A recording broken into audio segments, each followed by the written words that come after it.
Welcome to the Warren Cycling Podcast. My name is Dean Warren. I'm in Atlanta, Georgia today. And I'm Randy Warren, and I'm in Asheville, North Carolina. Chilly Asheville. Is it chilly in Atlanta? It was 75 degrees yesterday, 76 degrees, sunny, gorgeous fall day. And now it's 51 degrees maybe, and it's going to be colder tomorrow. Well, I just landed from Germany, and I'm still in my work clothes. And it's October 31st, last day to wear pink for Breast Cancer Awareness Month. And I heard people talking that it would be cold in Atlanta. And one person, he was thinking that she had to cover plants because it was getting down close enough to freezing. She was worried about her plants. It'll be below freezing here tonight, yeah. Yeah, so definitely must be cool. And not in Florida, I don't believe it's going to get cold at all in Sarasota, where I'm heading to shortly. So we don't have a lot of time to talk, but we wanted to squeeze in a podcast since we're kind of, well, I guess because I've been taking so many vacations, I go on vacation again coming up. You know I'd razz you about it, so you just like preempted the razzing. So yeah, if we can catch up again a little bit, we're in episode 337 of the Warren Cycling Podcast. If I got that right, October 31st, happy Halloween, last day of October. It's got some news that just came out about the USA Cycling National Championships that you've got posted behind you and your wallpaper. I've got a picture for me from yesterday. I was riding in Germany. I'm so fortunate. I'm getting to appreciate more and more how beautiful the area is. I get to ride, riding along the Rhine River, one of the most picturesque part of the Rhine between, well, I started in Eltville and had passed Rudesheim up along the Rhine, past all the castles, and just the fall colors was beautiful. And even though it was threatening to like be rainy all day, I thought, okay, I got a window of a few hours, and it was actually quite pleasant for low 50s. It didn't feel so cool, and I got a good nice ride. Had some tailwind too. I was riding one way direction, so yeah. So I've got the picture of some of the fall color behind me along the Rhine. Take a train for part of it, or how do you go one way? Well, I took a train at first, thinking that it was going to be raining and then it was going to stop raining, but it had already stopped. So I thought, oh, well, I need to get out of the train and start riding. And then I went to visit my friend that lives in a town called Nassau, Germany, on the Lahn River. And then it got dark because they had the time change already in Europe and Germany, so it was going to get dark fairly early. And it did start to rain when I was almost there. I thought, oh, that's it. Now it's going to start raining, and put on my jacket. And maybe 10, 15, maybe 20 minutes later, I almost got to the house and it had stopped again. So it wasn't too bad. I had I had a Gore-Tex hat. I bought when we geared up for our bike tour back in May, we knew we'd have rain. I got a Gore-Tex hat. It's really thin, and I don't know. I don't feel like my head ever feels like it gets so wet, but yeah. It's nice to have this good chat.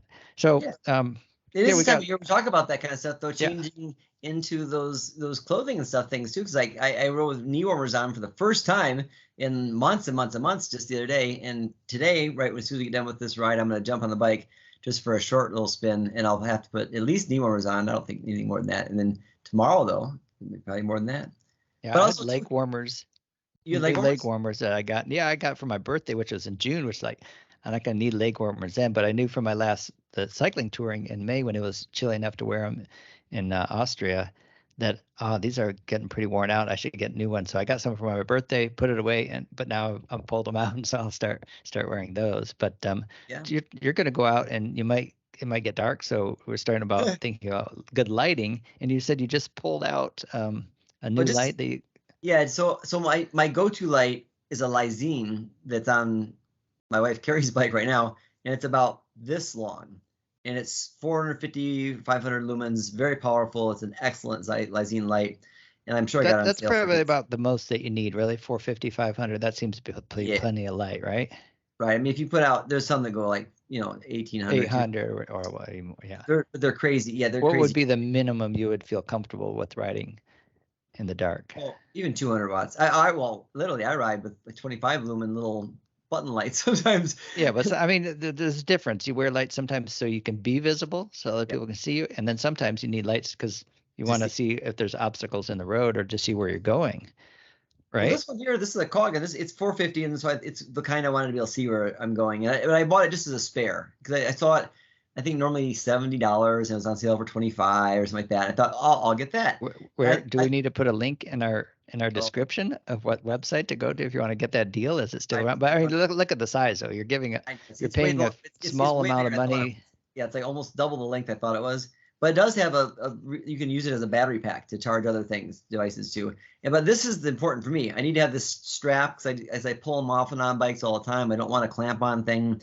So I had that, and I thought it was gonna be much smaller. But I'll give it a try today. And again, it's a backup light, so it's just when I can't use the Lyzine one, Carrie might have it on her bike or something, and I need to back up. But I'll give it a shot. And I use the rear light. I use the Garmin Vera radar light, and it's super bright, and it changes its flash rate based on if a car is coming up to you or not, which is really important because a normal car has 2 red lights, and as a car approaches that from behind, the lights will get further apart on the back of a car, and so they can tell depth better. On a bike, when you only have one single red light, you can't do that. So it changes the flash rate as you get closer to the car to give it a differentiation of how far it is to you.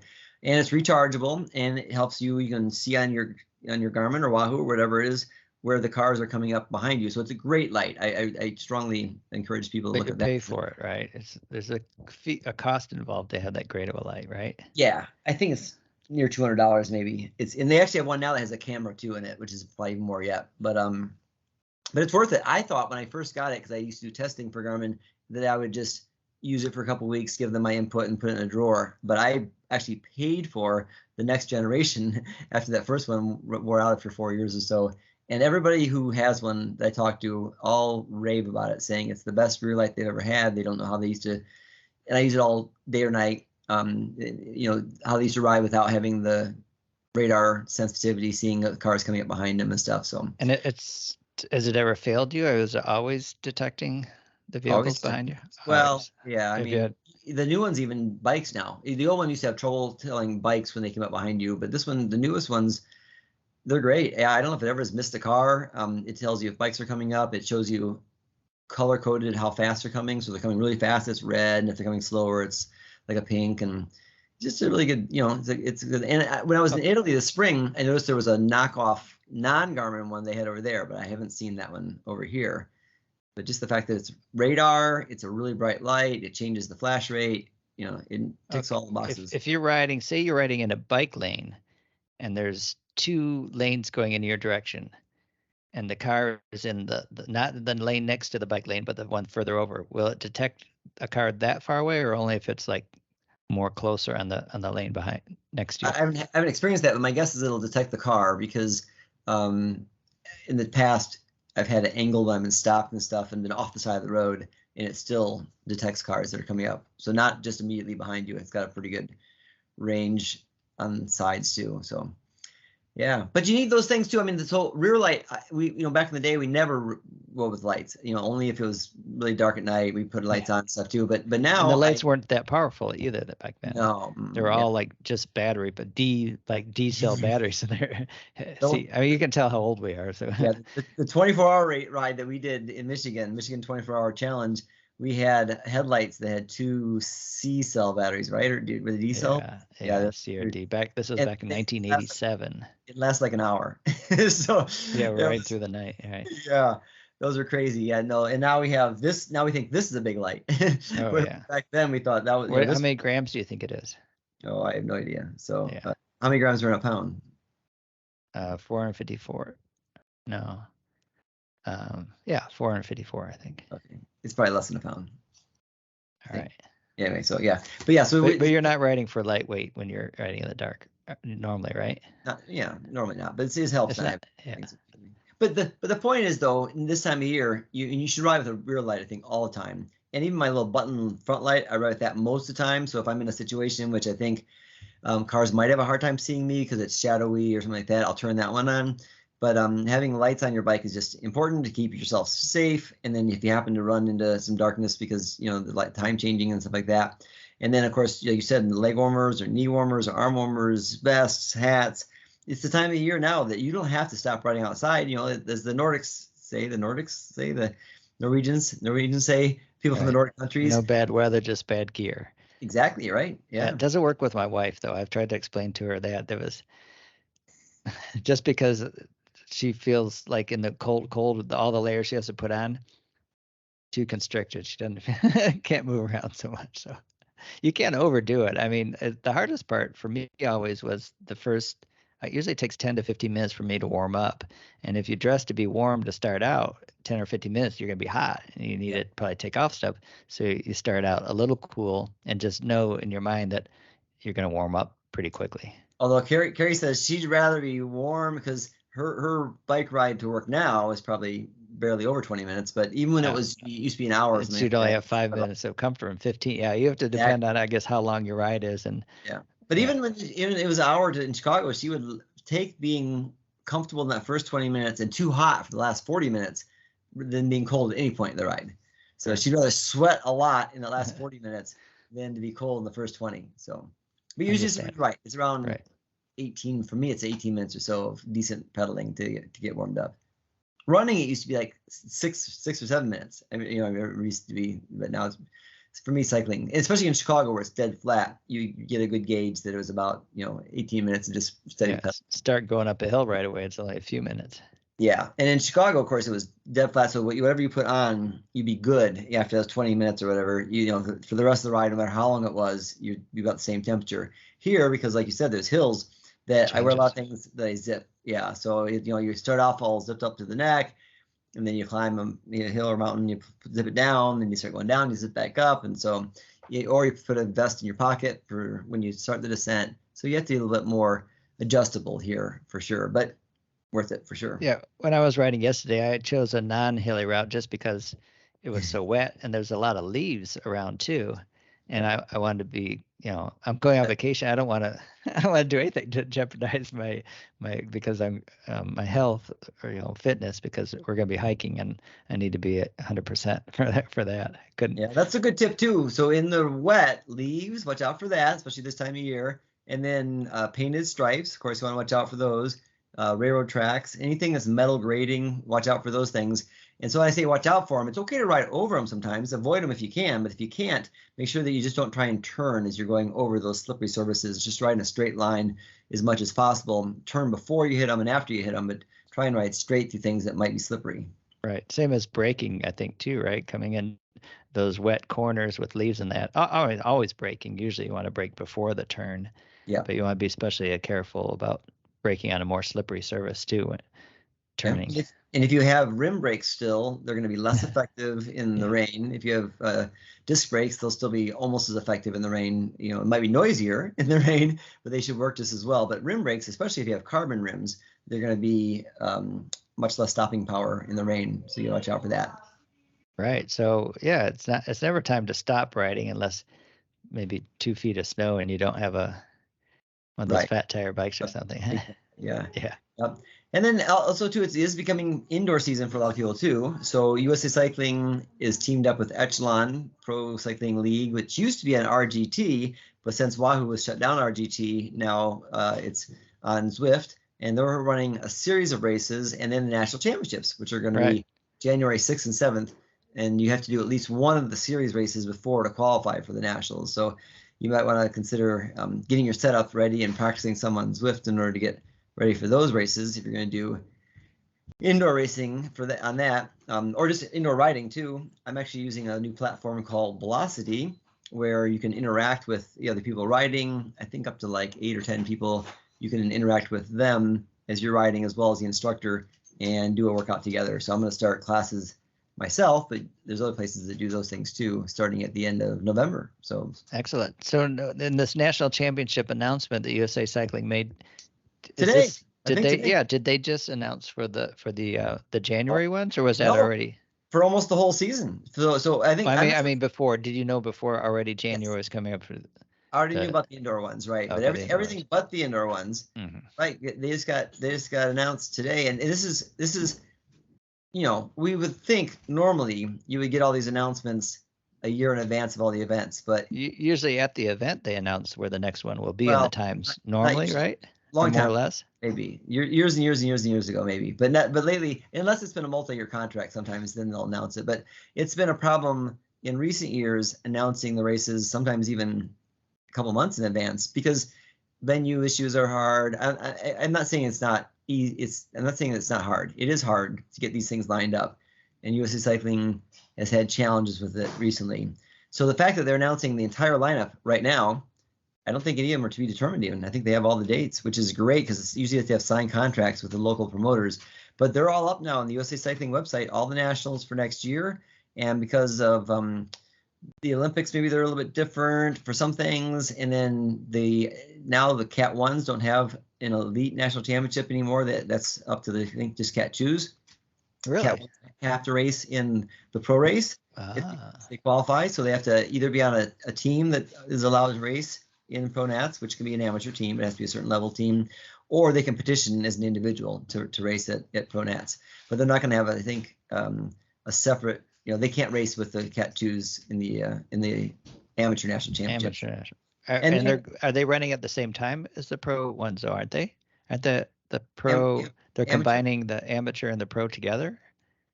I have to look and see. It could be, but I know that the juniors, 17, 18-year-olds, are combined with the pros. I think you're right, though. I think the amateurs might be too. And the U23. Let's see. It says USA Cycling in June. This will be West Virginia, right? Yeah. I don't actually on the USA Cycling website. I don't see it here. I'm not looking at the article. I'm looking at. Oh, here it is. Here it is. No, the USA. Oh, right. Here's why. I'm sorry. I was looking at June. It's not though in June because of. It's in May, right? Because it's conflicting with the students that are still in college, maybe, or high school students doing the college prep test. I saw someone make a comment about that it's during a testing type week for those maybe juniors. I think it's earlier this year. I mean, maybe because of, the tours is the same time frame, the Olympics, but anyway, it's May 15th through 19th, and it's USA Cycling's Pro National Championships, and I think, again, it's 17, 18-year-old juniors, younger juniors will race with the Masters in Augusta in the middle of July, which I'll be in Paris during that time period. So I can't do road nationals, and then the track nationals for Masters is in August, right when I get back. So I won't be able to do either of those, unfortunately. But July and middle of July, 22nd to 28th is Masters Road and Juniors Road in Augusta in July. See, yeah, it's too bad that you can't make it there, but it's such a hot time of year. And yeah, and then the Masters track is in Rock Hill, August 6th to 11th. So also hot, yeah, really close to me. But close to you. It would have been a short drive for you, yeah. Yeah. But that's okay though. It's okay. So anyway, so it's just great that those things are already up. And then I know not a lot of time, but what's other huge news that I know of that people have been talking to me about is Movistar signing for Nairo Quintana. Yeah, people talk about Nairo Quintana. Go back to I read the article, and I guess they're not too concerned about that Tramadol. Yeah, Tramadol, I think. Tramadol. Yeah. He's 33. That was an unusual case too, because it was the UCI banned it, the WADA did not. So it's kind of like a painkiller, isn't it? Like Tylenol, or is it or not? I don't know. I'm not sure exactly. Oh. It's I actually read something about it recently. I should remember, but it was a little bit of a gray area, and so I think teams legally could have signed Quintana, but they were not, because they didn't want to be implicated in terms of any kind of doping and stuff too, even if it wasn't, a doping that would necessarily necessitate a ban or having to not sign him. Anyway, so I think it's Movistar is okay in signing him. It's not like they're signing Sonia Duvall, like we used to sign all these, anybody who had been banned rock racing. Right, rock racing. People, I don't think Movistar is trying to get into that vein at all. No. I don't think Quintana is more than a top 10 possibility in a Grand Tour. He's going to help Enric Mas and maybe have a chance on his own, I guess, somewhat, but I don't see him much more than a top 10 GC rider anymore. Do you? Well, yeah, he's a former Giro and Volta winner. Sure. Yeah, but that's been at least seven years ago, since 2016. I think he won his last Grand Tour. Yeah, second place in the Tour one year. At least 2 years, I think.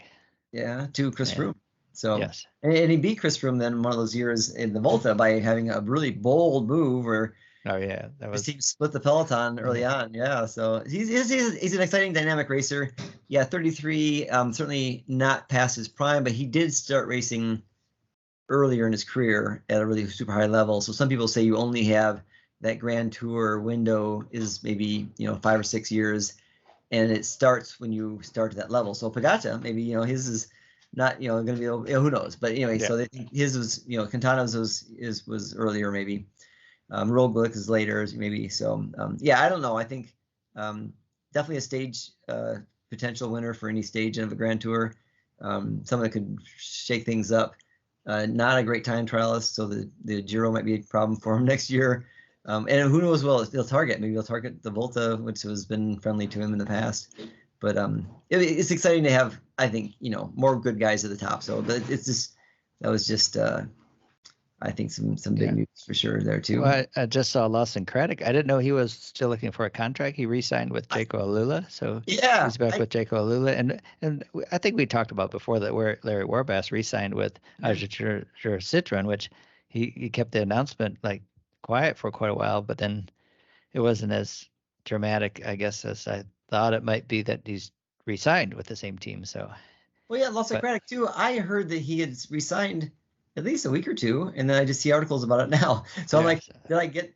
Maybe I saw a Twitter or something. I don't really watch Twitter much, but maybe I must have seen something. Maybe on something, someone had announced that he had resigned before the official announcement, perhaps, or something. But right. It's going to bring the number of Americans in the World Tour to 13. It looks like. Yeah, pretty good number. Yeah, Americans. Yeah, and then of course. The women doing great, and did you see Lauren Stevens? Lauren Stevens won the Pan Am Championships. Is that what it's called? Yeah, I guess so. Yeah. So she's kept her form since gravel, and she's targeting the Olympics next year. So I think she's at that point where she signed a continental contract because she wants to keep her name. She'd like to go to the Olympics, and so she's not going to race for EF. That team in its current iteration folded, and she didn't get a contract offer with the new EF. The new EF, yeah. Yeah, and they're not really related except for EF sponsoring them. So they're not owned by the same. The new one's owned by EF. The old one's owned by Linda Jackson. So, so it's she's dreamed to go to the Olympics next year, and she's had a great gravel season. She's got a solid road season. She's racing maybe not a World Tour team next year, but still at enough high enough level that she can hopefully give the Olympics a shot. So. I'm just scrolling because I know we got a few more minutes to talk, but I was just looking at the pro cycling stats to get down to the birthday list so I don't forget to see who's born on the October 31st. But then I just went past Top Rider program updates, and it has here, it looks like Sepp Kuss will do the Tour de France and the Vuelta. Well, I did see and we had talked about something about them, maybe that he would do the Giro, but the Giro with all the time trialing doesn't seem so much, and then it doesn't help him to be in good shape to help Vingegaard go at the Tour, which I think is still probably the number one objective for Jumbo-Visma or Visma, Leadsa Bike, whatever they're going to be. Team Blanca right now. Yeah. He definitely said he was not going to do all three next year, and it makes sense. You're right. But he wanted to do the Vuelta because he wants to be back have number one on his back, and so it really makes the most sense that he would do Tour and Vuelta, and that's what it's showing. If you can trust that, I guess. So who from Jumbo's gonna be the GC person for the Giro then? Yeah, good question. Maybe Kreisler, or he's not had that much of a Grand Tour presence lately, but he was leading up until the final week one year, so he does have that experience. But Matteo Jorgensen. Yeah, maybe so. But also when you were mentioning the Olympics and what a great honor and a big goal for athletes, it seems like it's a little more important maybe for the female athletes. It seems like they target maybe more the Olympics, or is that more importance because it doesn't seem like it's always necessarily the male athletes. Maybe they don't present themselves as being that as one of their bigger goals. But I think still maybe just overall media-wise, there's more exposure for the women at Olympics than it is in their cycling programs to the general audience in sporting. But I did see like Tadej Pogačar isn't going to – I mean, well, he says I don't think he thinks the course will be for sure. Yeah. But more so the World Championships should be a better course for him than it was this year. And he did so well this year on a course more suited for like Wout van Aert or Matteo van der Poel, who won, of course, but the next year – the World Championship, and he still says like I'd like to race the Giro, I want to race the Vuelta again, but it's like it's not up to me to decide the program. It's up to the team. And probably if I designed my own, I wouldn't probably win anything because I wouldn't do it very well. Right? Yeah, I wouldn't do it very smartly. So yeah, he just loves racing his bike. Which I was reading about Sepp Kuss, and so you were looking for pictures of him when he was racing for University of Colorado. Yeah. But then and we were saying how he was on the Durango Devo team, and there was an article recently about him being on the Devo team and the coach there too, talking about how he didn't show any extraordinary talent at his youngest ages. He just liked to do everything, and he actually was a pretty explosive rider early on. And Jumbo's worked to not emphasize the explosive riding because they think that's a hamper to his ability to go really long and be the best climber that he is too. So yeah, it's interesting for sure. I'm just seeing real quick on the GCN website, Sean Kelly is saying, and Sean Kelly was super well respected, Mark Cavendish coming back for another Tour de France isn't the right decision. Oh, really? Yeah, and I'm not sure why. I didn't read it yet. From which perspective? I mean, because making Grand Tours harder could encourage riders into bad things again. So, and Cavendish even said right away, he said this is not a sprinter's sprinting tour. Yeah, and, he's going to have very limited opportunities. Although I think Cavendish has proven in the past that if he's in his best shape, he can make it over a lot of the mountains better than a lot of the other sprinters. And so on those stages that are possible sprint stages that have some tough climbs in them, he might be able to make it over better than someone who's just a pure sprinter. So I think it's a good story no matter what. So I think you're right. From what perspective? Sean Kelly's probably thinking it from a purely racing perspective. Him personally, maybe he would have done it like that. Although he's way more than just a sprinter for sure. But I think from a commentator's perspective, as his role as a GCN commentator, it's got to be a great story, a great thing he's doing it, because everybody will be talking about it, and if it happens media-wise, you'll get a lot of. And I think too, anything that brings more people's attention to bike racing is a good thing too. So even if he doesn't break it, just the fact that it'll be a big media story and perhaps even reach beyond just pure cycling fans, then it's a good thing. Did Netflix go in and do more filming to do a follow-up? I heard to release before. I've not heard anything about it coming out, but I did hear that they were there at the tour this year filming. Yeah, well, it probably comes out before, closer to the. Yeah, right. Actually, I just thought I never got to see any of the first one, so. Oh, didn't you? Oh, no. Well, I'm way behind on everything series, but I did start watching Ted Lasso. Vacations, so. Yeah, I started watching Ted Lasso. I watched first two episodes now.